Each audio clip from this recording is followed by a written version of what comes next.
استعمال نہیں کیا جا سکتا۔ تو صحابہ کرام کو جب سرکار نے یہ قرآن کا حکم سنایا تو صحابہ کرام نے مٹکوں کے مٹکے توڑ دیے اور شراب جو ہے وہ ضائع کر دی،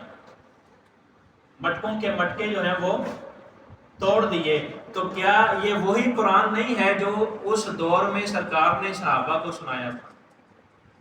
قرآن تو اب بھی وہی ہے، اسی قرآن سے، اسی قرآن کے نور سے روشنی لے کر صحابہ کرام نے اپنے دلوں کو روشن کیا۔ سرکار دو عالم صلی اللہ علیہ وآلہ وسلم اگرچہ ظاہری طور پر ہمارے ہاں اب موجود نہیں ہے، لیکن یہ احادیث کا یہ مفہوم ہے کہ وہ جنہوں نے سرکار دو عالم صلی اللہ علیہ وآلہ وسلم کو دیکھ کر آپ پر ایمان لائے، ان کا مقام تو وراء الورا ہے، لیکن ان کا بھی کمال ایمان ہے جنہوں نے دیکھا بھی نہیں اور ایمان لے آیا، جنہوں نے دیکھا بھی نہیں۔ اور صحابہ کرام کے جو مقام ہے ان جیسا مقام تو کسی کو حاصل ہو سکتا نہیں ہے، ان کا مقام وراء الورا ہے۔ لیکن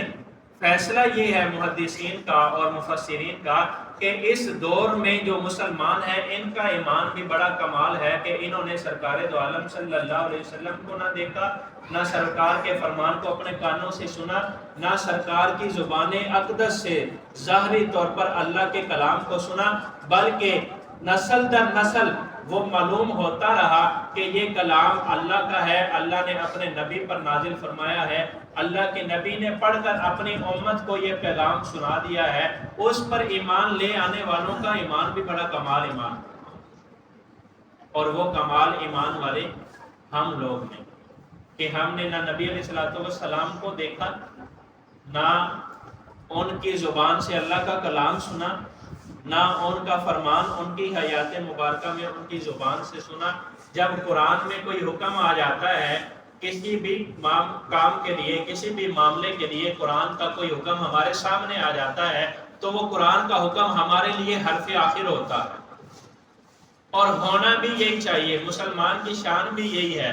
کہ جب اللہ کے قرآن میں حکم آ جائے، نبی علیہ السلام کے فرمان میں کوئی حکم آ جائے اور انسان کی عقل اس کے مخالف کچھ کہے، قرآن جو کہتا ہے انسان کی عقل اس کے مخالف کہے، نبی علیہ السلام کا فرمان جو کہتا ہے انسان کی عقل، اس کی سمجھ، اس کی سوچ اس کے مخالف کہے۔ جیسے ایک چھوٹی سی مثال ہے، انسانی عقل یہ کہتی ہے کہ سود پیسے کو اس میں اضافہ کرتا ہے، ایسا ہے کہ نہیں؟ بتائیں، انسانی عقل یہ کہتی ہے کہ سود کے ذریعے سے پیسے میں، مال میں اضافہ کہتی ہے نا جی؟ اگر نہیں کہتی تو بینک پھر کیوں بھرے ہوئے ہیں؟ اگر نہیں کہتی